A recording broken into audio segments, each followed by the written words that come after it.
What's going on, everybody? This is Be Rich, and you're now tuning to Be Yourself Podcast. We took Be Yourself Podcast out of state, so we out here in Phoenix, Arizona. So traveling a little bit, doing some business stuff, and I decided, man, since I'm out here, I got family out here, so we might as well connect.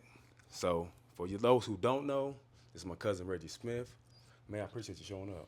Hey, thanks for having me. Yes, sir, most definitely. So, Reg, for the people that don't know you, man, tell them a little bit about yourself. Yeah, man, I'm Oklahoman. Grew up in Oklahoma my whole life. Played a little football, different places. I started at Edmond, Oklahoma, Edmond, Santa Fe.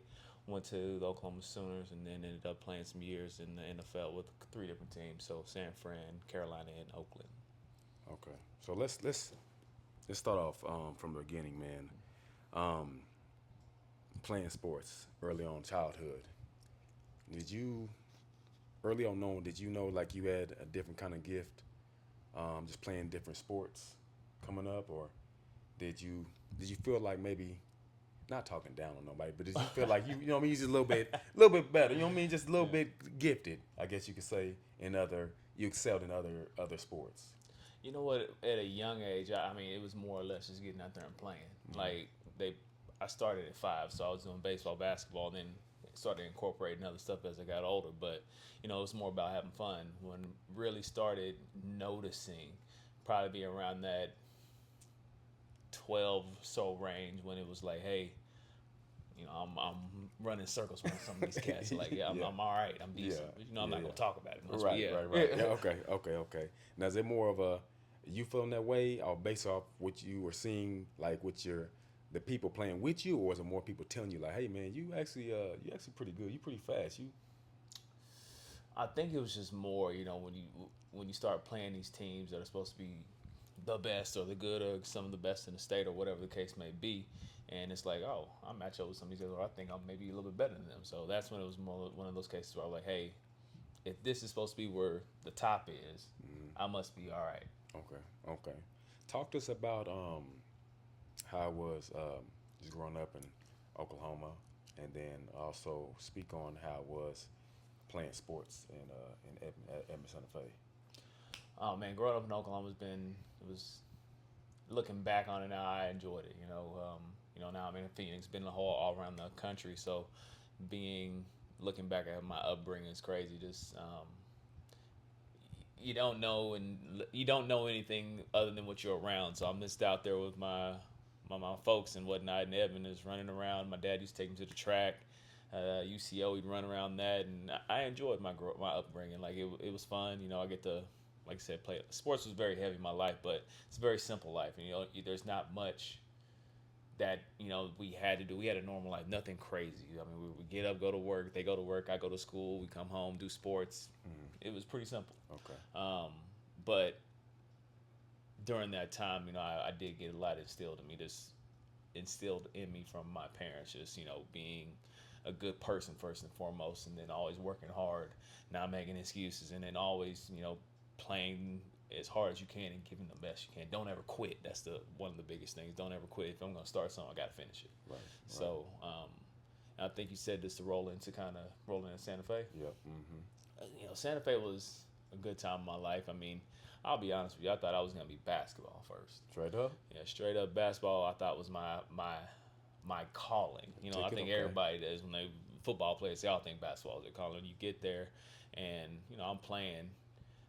Well, no, actually, football came first, so it was like, oh wait, I'm gonna have a chance to play a little bit as a Yeah, freshman. yeah, Like, yeah. shoot, this may be the ticket here. So, I started playing as a freshman for football, and that was good for me. Like I was playing safety and a little bit of offense, and then, as time went on, I was like, man, I'm getting more play, more burn in football than basketball.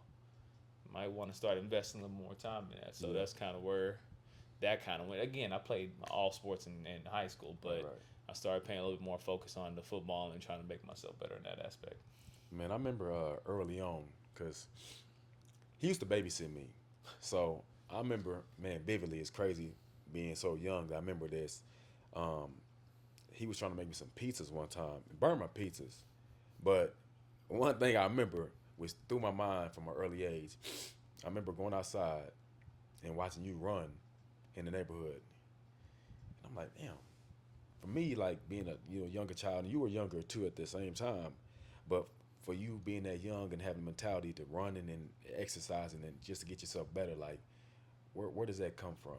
Like how'd you get to that point even before you got to where you were? No, I mean, I think e- one thing that was always very, very, very important, or something that was always told to me, is that if I'm not working, somebody's always working. So even when I'm playing video games, doing all this other stuff, there's probably somebody out there trying to work to be better, or if not the best. So having that mentality that's always having, man, there's somebody out here working. I want to be better. I want to get better. I need to get better. If I'm in the best shape, if I'm in better shape than the next man, that means I can go longer. So I think just knowing that in the back of my mind, there's always something out there working. There's always somebody out there trying to get better. Yeah. That pushed me to say, hey, when I had this time, instead of maybe going to play all these video games, even though I did, maybe I'd take some time and really invest into it. So, okay. So, but you felt like basketball was your ticket. Now we talking about in high school. You on the cover of the magazine. I think it was it Mister the King of Edmond or something I like was just that. a guy. I was Like just a you guy. know how LeBron James Nah, got the it crown. wasn't like that. he had that same crown on the magazine in high school. I think that man it was yeah. So, at what point did you realize okay, maybe football is more my lane I should take and move forward? Because you were playing two sports, right? Or actually three.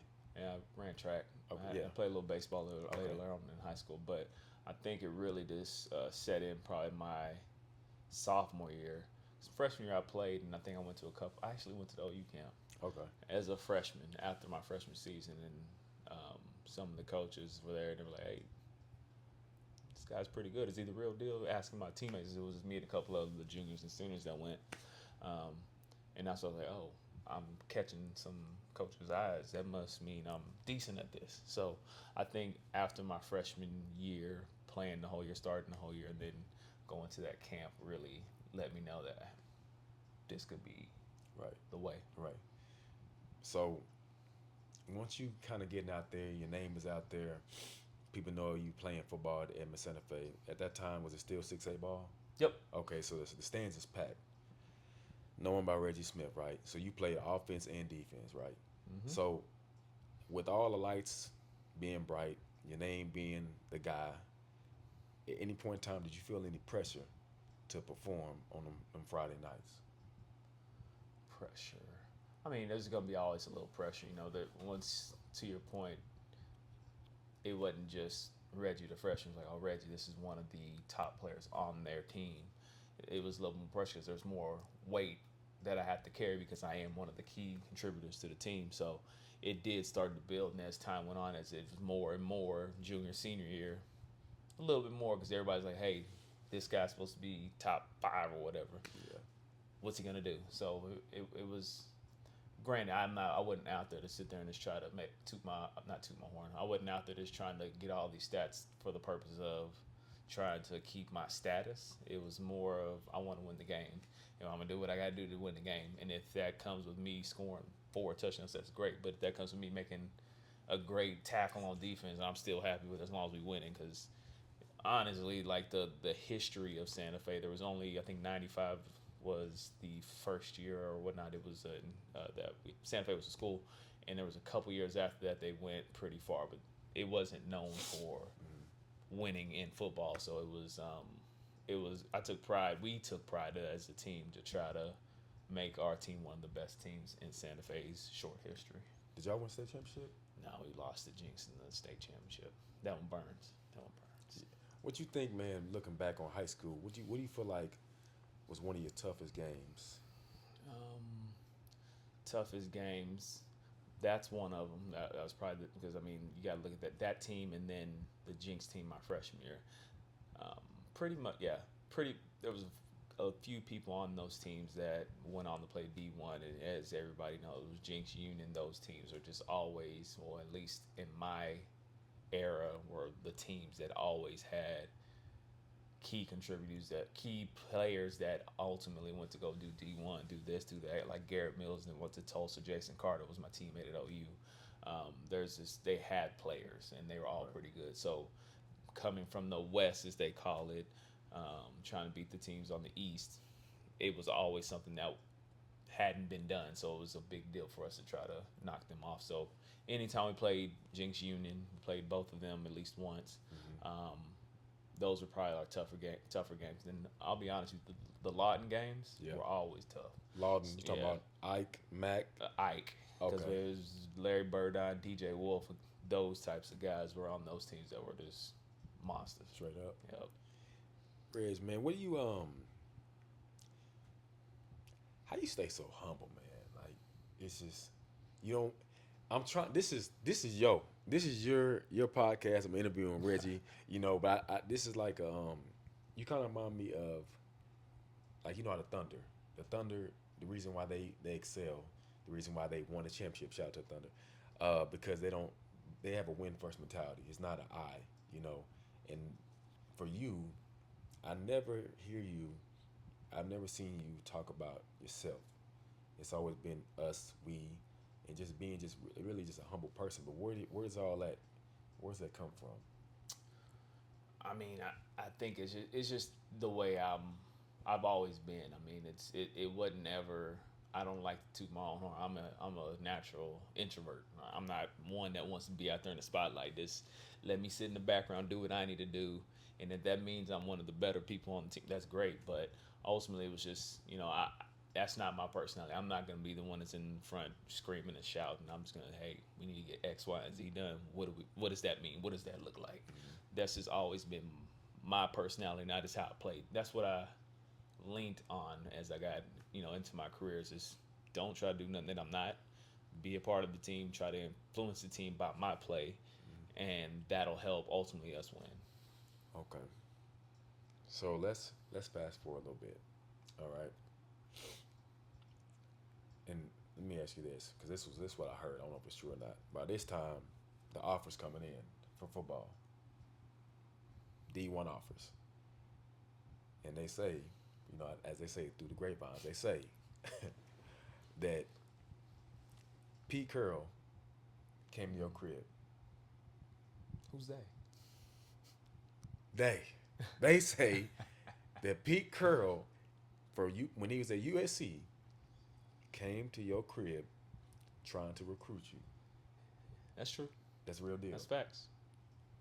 Man, how was that? Man, I've told this to anybody that asks. It was damn close to me going to the West Coast. Like Straight that up. was my best official visit. Pete Carroll and the guys that were there at the time. You're talking about Lane Kiffin, that's down at Ole Miss.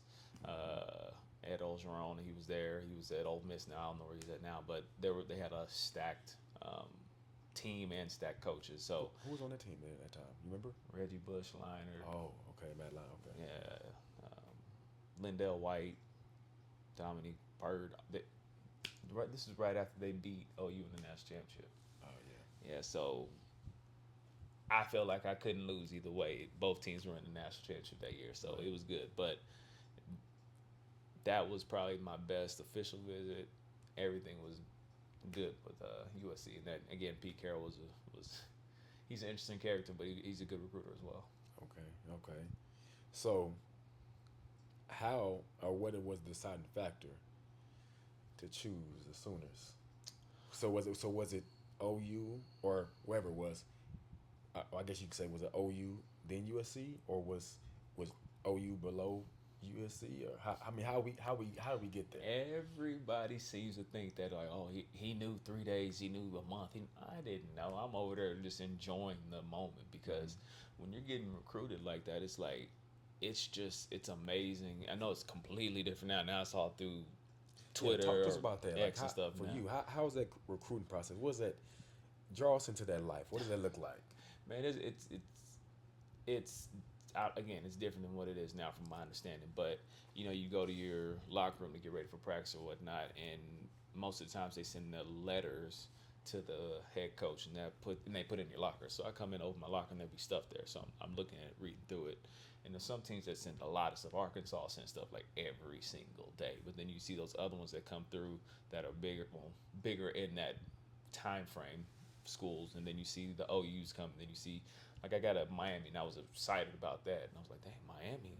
sent me something. So that's what it was. It's just different because it's you don't know what's gonna come.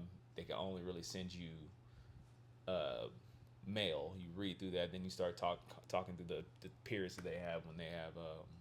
I guess I forgot what it's called, but where you're able to talk to those coaches, they call, have these conversations, and it's you mentioned Pete Carroll, but then you also there was one coach, Joe Paterno, called me. I'm like, what? Rest R.I.P. to Joe Paterno, but like that one was amazing too. Cause he was legendary, and you know, I enjoyed the process, even though it seemed hectic at times. The process itself was just exciting. Yeah. So, okay, what was the list of choices that was, let's say, the top 3 to 4? When it came down to it that morning or a couple days before, it was 3 teams at the end of the day. 'Cause I only took 3 visits. It was OU, USC, and Nebraska. Okay.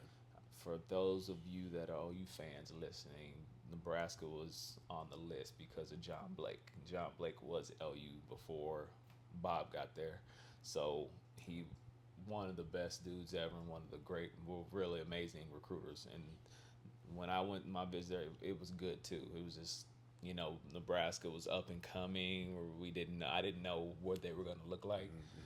And then you had the two powerhouses at the time, so USC and OU was like, what do I want to do? Help try to lead a team to get there, or be a part of a team that's already Okay. kind of well defined.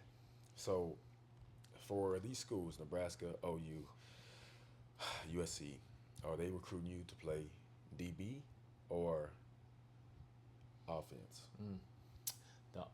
There was a couple that wanted offense. I think Oklahoma State wanted me to play a little receiver, I think, but Nebraska said I could do both ways, and that's why it was intriguing. Because I was like, I played both ways in high school. Okay. Can I do it on the college level like Travis Hunter's doing in Colorado? I was like, I want to be that guy.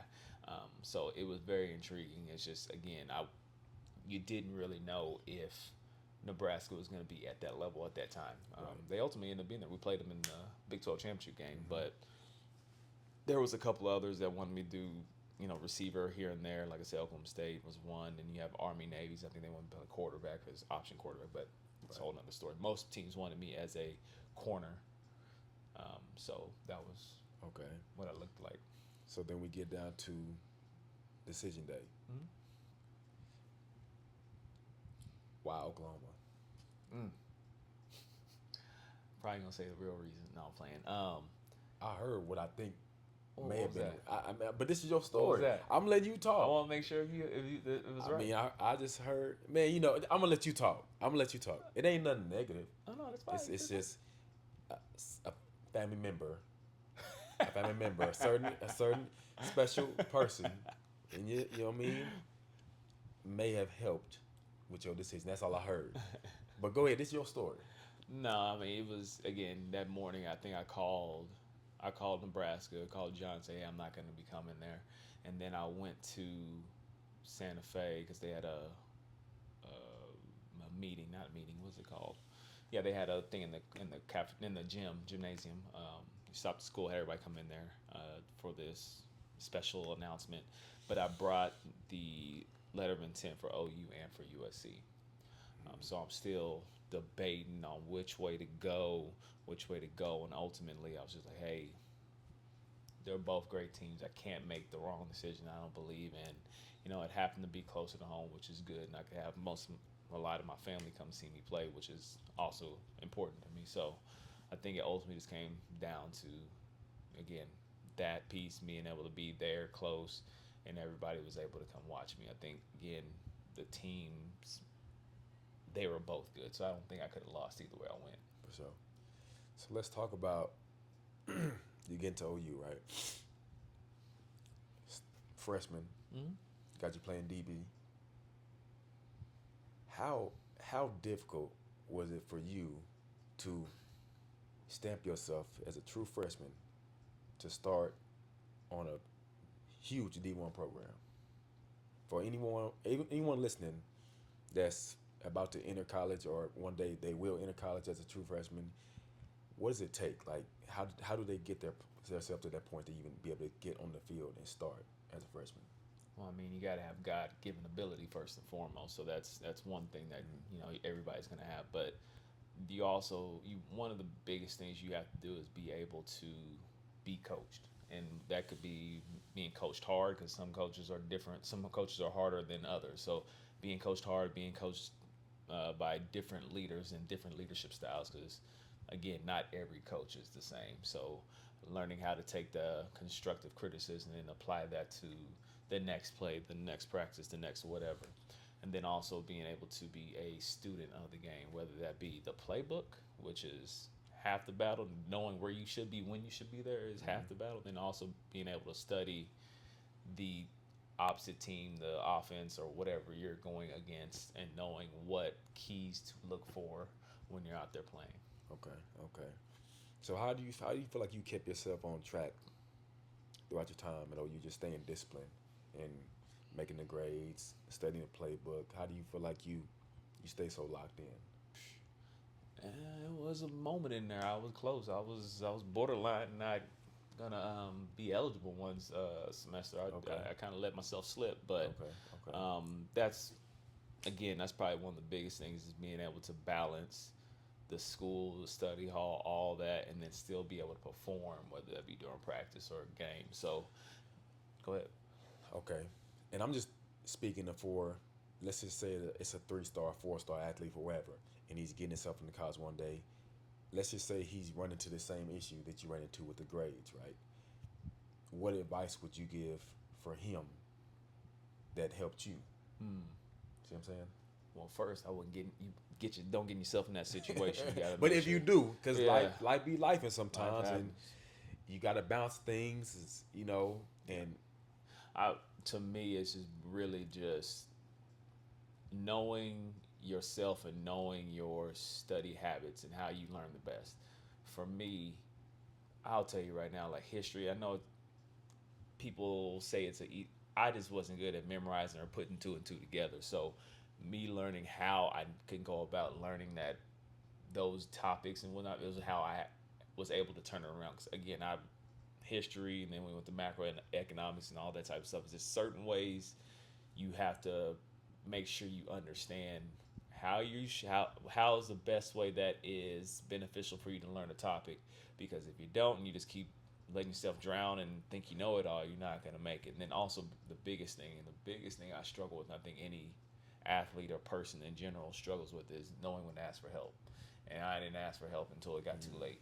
And again, I made it through, but it was very close. how you feel like that would have changed for you, your trajectory, if you would have been ineligible for a week or two? Mm.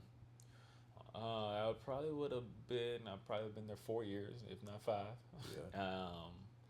But I think it just would have set me back in terms of, where I wanted to be. My goal, not pronouncing into the world or anything, was to go in, focus on what I need to do, get in 3 4 years, and get out and go try to play in the league. Go pro. That was my goal. So if you get those years taken away or that semester taken away, it really will put you in a hole. Right, right. What do you think are some of the key things you learned about yourself in college, not only as a student, athlete, but also a man? Mm. Student athlete and a man in college. I think everybody goes through that period of knowing that, hey, you're on your own for the most part, in terms of you're not going back home to your folks' house unless you live in the city that you went to college in. But Right. you have to know how to make sure you got enough money to feed yourself, have enough money to get you gas. All that type of stuff kind of built you into a adult for the most part. So I think that was the biggest thing for me the first year and a half, was just understanding, hey, I'm not about to call Reg and Brenda to come help me out. I got to figure it out. So knowing, being more intentional with my time, making sure I know where I should be, how much time I should be spending here and there, not trying to overdo it, doing everything else, the extracurricular that's out there. So Right. make sure you can balance all that, because it's a grind and it's very time consuming to do all that stuff whether it be schooling, keeping up with your grades, keeping up with study, keeping up with study hall, keeping up with the office, all that stuff, and then also the athletic side of it. Just that was Right. kind of the biggest things. Okay. Okay. So we, not we, you left out or made the decision. What year was it? Junior year? Yep. You decided. Okay. So what came into that decision to, hey man, I'm gonna go ahead and go pro. Yeah. So I think you think about it, majority of the people that play in college football, um, it's a mixed bag, but majority of the time people play their junior senior year. They hardly ever play like 3 years straight. They would usually get a good solid 2 years in most cases. Um, I got 3 straight years, and I was like, do I come back for a fourth? I could, and I could increase my draft status. But then also I was pretty confident that I would be able to perform at these combines and stuff, and be able to show my skills and boost my status a little bit higher. Right. Draft stock. Okay. Hey, real quick though, I'm gonna go back to college. How do you feel like you would have played out with the way college is set up now, as far as like NIL and the just call it what it is, the money that these players. I think they said some player made I want to say like 28 million last year. I wouldn't doubt it. Hasn't even made to the league. So what's your take on when you were playing? Did you feel like you should be getting paid, and do you feel like I want to know about how you feel about these players getting played? If you feel like you should have been getting played, and also what do you feel like the transfer portal has done for college football? So it's a lot going on in that question. I mean, I'll be quite honest, and I've said this, and I get into little not arguments, but debates about this. I think players should get paid. No question. I think they should get paid. Now, if you talk about this was happening when I was still playing, Yes. I probably would have stayed 4, maybe even 5, tried to get there 5 years, just because at that point you're making money still in college versus where I was. It's like you're not making anything. You have a bigger risk of tearing an ACL, tearing an Achilles, and then then your draft stock falls. Yep. So I probably would have took advantage of getting that nil money, whatever that looked like, and then rolling the dice with that next 1 or 2 years. So Right. I think it's a good thing, but I do think there needs to be some sort of guardrails around it. Does anybody, do I know what that looks like right now? No, but there needs to be some type of guardrails around it, because people, I think the dude from Tennessee, the quarterback, he said Tennessee was supposed to pay him X, they didn't pay him, so now he's jetting. That part I'm like, I didn't really like that move, but he's trying to get his money, and that's how it's set up right now, so I understand it. But he ended up getting less. Yeah, he did, so he Going kind of to shot a- himself in the foot. But Yeah. but then the transfer portal, nah, a lot of people want to transfer, that first year or that second year when they're not playing, and it does. I know people say it builds character to stick around and make yourself better.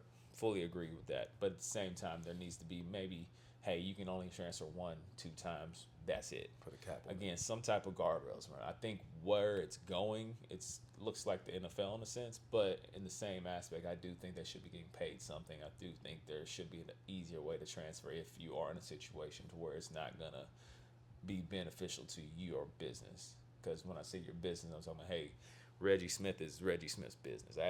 You have to manage your own business. Right. Yeah. Right. What do you feel like was your welcome to OU moment? Coming in fresh from Santa Fe, did you ever have that?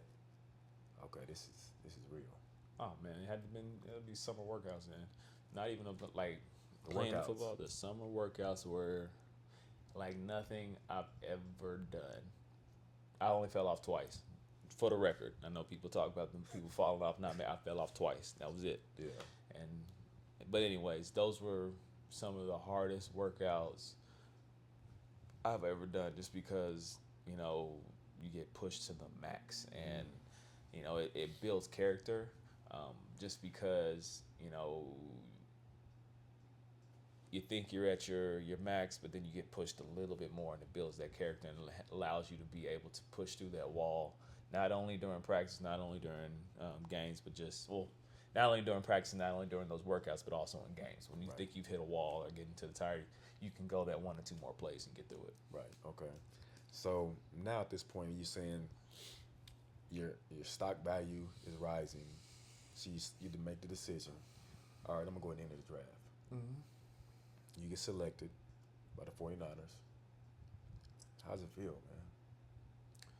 I, it was funny because I think I had the draft get together on day one of the draft because you're looking at different pre-draft, kind of mock drafts, and it's like, all right, I should fall between these ranks. So I was like, all right, we'll do it the first day. So we did the first day and did not get picked up. So you can only imagine what was that, 21-year-old boy who thought, damn, I'm coming out because I'm going to go first, second round. Didn't happen the way I wanted it to. Right. But that next morning when the 49ers called, I was excited, but I wasn't in bed. I was asleep. I ain't gonna lie. I woke up and like, hey, what's up? What's going on? Oh, okay, I got drafted. So I was excited because I got an opportunity to play again. I just, everybody wished they go higher. That's it. How'd you? Come on. I mean, you wake up, all the hard work you've done. Now you're making it to the professional level. How's it feel though? I mean, what's going through your mind? And you feeling like all this hard work to finally pay it off, man. This is, you know what I mean, what you going through? I think for me though, like it was, all the work that you put in, working out all the way back in high school and on up, or even before when I first started playing football, all that work is starting to, pay off for itself. But at the same time, it's one of the things where I was like, hey, all right, now I'm here. I want to try to keep doing the same thing I've done since high school. That meaning come in and get some playing time or start as a rookie, freshman, whatever that is. Right. So that was kind of my mindset. But those are kind of the first things that went through my mind. Right. What do you feel like was your welcome to the league moment? Like, what is that? So, my whole career, special teams was always one thing I did. But when I did special teams, I was only the returner. So I could kind of manage through that, and I can make myself kind of I know when I'm going to get hit for the most part. Yeah. I can kind of manage it. All right, I'm about to get hit. Let me get down, or let me take it this way. But doing actually like the kickoffs, the gunner on punts, I hadn't done that. Right. And so I think it was my first preseason game. I'm running down on kickoff. I'm like, man, I'm rolling. I'm about to go get this tackle. They did like a trap block on me, so I didn't see the dude coming. Clinked my clock. Goddamn, man, I'm like, that was I've never been hit that hard. Yeah. So I was like, got to the side. I'm like, dang, is this how it is all the time? So I started questioning myself. I'm not gonna lie, I got hit hard. And I'm like, I don't know if this is what I signed up for. In the moment, I was like, dang, I was kind of taken back. Yeah. Now, did you lay there? Or did somebody? No, did I you get got up. quick? I got up. No, I wouldn't go lay there. I got up, but Okay. that was those special teams the way it was back then, not the new stuff. Yeah. Especially the kickoff. Those were some of the hardest hits you'll ever see. Just because everybody's running full blast and people are trying to knock you off and doing trap blocks and stuff, and you can't see them all the time. Some of the biggest hits happen on that stuff. How do you when do you feel like maybe in a season or maybe a couple years down the road, do you feel like the NFL kind of, or if it ever slowed down for you a little bit, where you got a grasp of how the business works and how to get yourself out there on the field? I think, I mean, in terms of on the field speed wise, I think the speed from high school to college was more a larger space to adapt to versus going from college to pros. The only thing I say from college to pros is that it's just more technical. So if you make a wrong step with your right foot, you're probably going to get beat on this route. If you make a wrong step with going forward, you're going to get beat on deep route. The speed really wasn't really that much of a difference. But the biggest thing, and I kind of touched on this earlier, was just the film study, and then knowing the damn playbook. The playbook is like the Bible. Like if you got, like, you need to know everything that's in there in order to get yourself on the field. And when you do get those opportunities, you can't mess up, because that's one thing is what you put on tape is your resume. So anytime you mess up, read it wrong, can't get the play call, everybody can see it. So you got to make sure that when the reps you get, whether that be if you're on the starting group, the second group, third group, you got to make them count. Okay. Okay. So let me ask you this then, man. So what do you feel like was okay? So you're going in as a rookie. How long did it take for you to actually get yourself playing time to be on the field on a consistent basis? You feel like, It didn't really happen until my third year. yeah, My first year, I played some here and there. The first 2 years, I played some here and there mainly on special teams, and that's where I kind of learned, like, you have to do special teams if you're not a first, second round guy. Okay. Like if you're anybody that's not going to be a pure day one starter, right? you have to make a name for yourself on teams just to stick around. Because if you don't, there's really no they can compensate for what you would do as other people. So like you need to make sure that you do the best you can on teams just to stick around. Did it mess with your confidence a little bit, being out there on special teams and then not actually get on the field to year three? Because you got to think you come from the stock early on in high school, you know.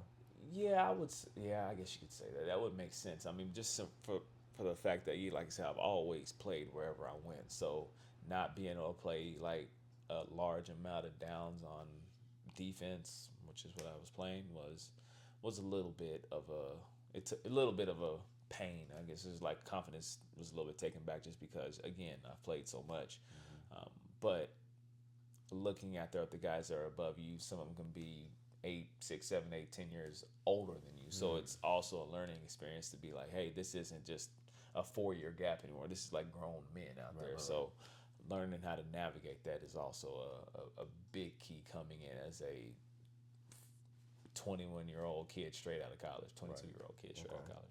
And then you played for 2 other teams after the 49ers, right? 2 summers and preseasons. Okay. So didn't really make the active roster. So most of my time like playing seasons, or all my time playing seasons was with San Francisco. And you went viral a while when you were playing for the 49ers. That wasn't me. Man, that was you, that? man. Matter of fact, is that poster right there. They can't see that. I mean, if you look up 49ers, Reggie Smith, Dougie, in the end zone on YouTube, you'll see it. He went viral. He was, man, yeah. He he was doing his thing. But man, you had a NFL career. So, okay, let me ask you this. After football was done, right? How did you adapt into, I guess, the real world? I guess you can call it. I think that's the biggest thing that a lot of guys and a lot of people just don't understand. They think that, you go into the league, you get all this money and whatnot, and then you ride off into the sunset. That doesn't work like that. Unless you're just making multi-million dollars up front, then that makes sense. You got time. But a lot of guys, majority of the guys that you get is 80, 90% of the guys, I would say, there's that crossroads to what do you do after. So learning how to pretty much reinvent yourself to be marketable to companies and other people if you're going into the corporate world versus going into doing your own business with yourself. And even at that, you go to get a loan and stuff, you still have to be able to portray yourself as somebody that is a good business minded person. But my path was just a little bit different because I again, going only to college 3 years, I didn't finish school yet. So I had to go back and finish school. I wanted to go back and finish school to make sure I got my degree and then figure things out from there. But I think the biggest thing that,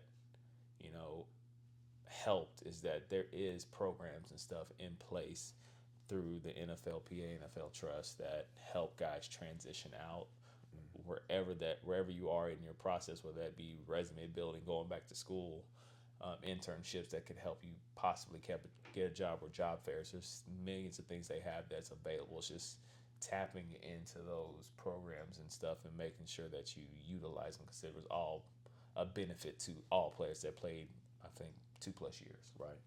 What do you feel like was your biggest takeaway from being in the league? Is there anything you would have changed up? Anything you feel like you would have done different, whether it be on a play or whether it be studying a little bit harder? I mean, just anything. If hindsight was 2020, if anything you would have changed about just your league experience. I would say that, like, I think I always really haven't really. Well, I've talked about it earlier, just about studying the film. I studied film, and just was never the one of the things I enjoyed doing. Um, but I feel like the times I did take the extra hour, take the extra 2 or 3 hours just to go over something, it did help during the games, and I think that also could have helped prolong my career. Um, but then also, it, it's it wasn't in God's plans. But going into my contract here, I was the guy, supposed to be the guy in the safety, starting safety role. But then, um, I might have been a week or two into training camp. We are doing a drill where we're doing basically a tackling drill. You go up, you make a move, and you go. I'm going up. I should be on the defense side, just going forming somebody else. But I'm going up. I said I want to do the inbound side just to show I got a little wiggle. I can dance a little bit. Get out of there. So I did that. When I plant, stuck my foot, knee popped a little bit, and I ran off. I'm like, dang, that didn't feel right. So then I come to find out I tore my meniscus. So, of course, that took me out a month. During that time, they brought in a couple other guys that I love them to death, but they brought some other guys in, and that kind of put a damper on my contract year, which also put a damper on the longevity of my career. But I think ultimately, I would say not going in and doing that, just doing what I was supposed to stay on defense, would have probably helped me. And then also just making sure, I put the same amount of time into the film study as I should have. And I think that could have prolonged it as well. Man, Reg, as of right now today, how would you say you're doing mentally and physically? Mentally and physically. Physically, I'll start with physically.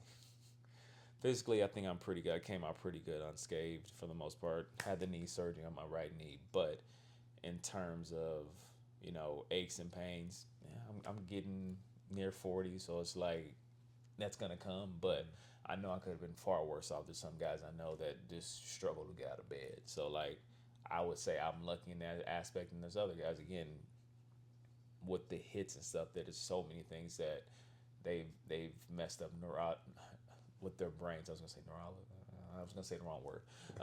Messed up with their heads. So I'm glad I came out good on that aspect. But mentally, I think I'm in a good space. Is there days that I think about what I could have done? Yeah, I think everybody does. But again, being out of it 10, 12, 15, I don't know how long it's been, that kind of has gone away a little more. And I know I'm onto a new thing. I have a child now. I have a wife. Have all these other things that are taking up my time, which doesn't allow me to go to the what what happened if. It's part of my life. I enjoyed it. I was blessed to be able to play as long as I have for a kid's game, right? And get paid to do it. So can't be too mad at it. We proud of you, man. I mean, every chance I get, I always tell anybody I meet, that's big OU fans. Oh yeah, my cousin Reggie, he played for anybody. Dominique Franks, just my kin folks that's made it touch that next level or just been big in football. Man, I always give y'all kudos, man. So we've been trying to do this for a minute. Yep. And I just happened to be out here. I said, man, let me connect with Reg, man. We got to get this done, man. But Glad we did. No, I appreciate it, man. Before we go, though, is anybody you want to give a shout-out to? You going to put me on the spot? Yeah. I'll just keep it simple. I think I want to give a shout-out to my wife, my son, Lena Hendricks, and then also my family. mom, dad, and brother. Those Reg, Brenda, and Trey. They were all been key in my career, been key in me just being where I am today, being who I am today. So, just want to say the family. So, if I get into going anywhere else, I have to do like 18 different people. Don't forget somebody. I'll forget somebody. So, family, and my immediate family. Man, is there anything you want to leave us with, man? Anything that's kind of that you'd like to just say, man? I mean, whether it be something to a young athlete coming up, or any encouraging words, or just any wisdom, or just in general. Man, I don't have too much. I'm pretty. Get to the point and keep it moving. But I have enjoyed it. I think, some of the stuff I've talked about today, I don't think I've really expressed to that full extent. So it's interesting to get out here and put it out there a little bit to where some of my pitfalls and some of what I think I could have done better, or how this happened, how that happened. So I do enjoy being able to talk about it a little bit more, but I enjoyed it. Okay, that's what's up, man. Kinfolk, I appreciate it. Yep. This is Be Yourself Podcast with B Rich. Hope y'all love the interview. Like, share, and subscribe. We out. Peace.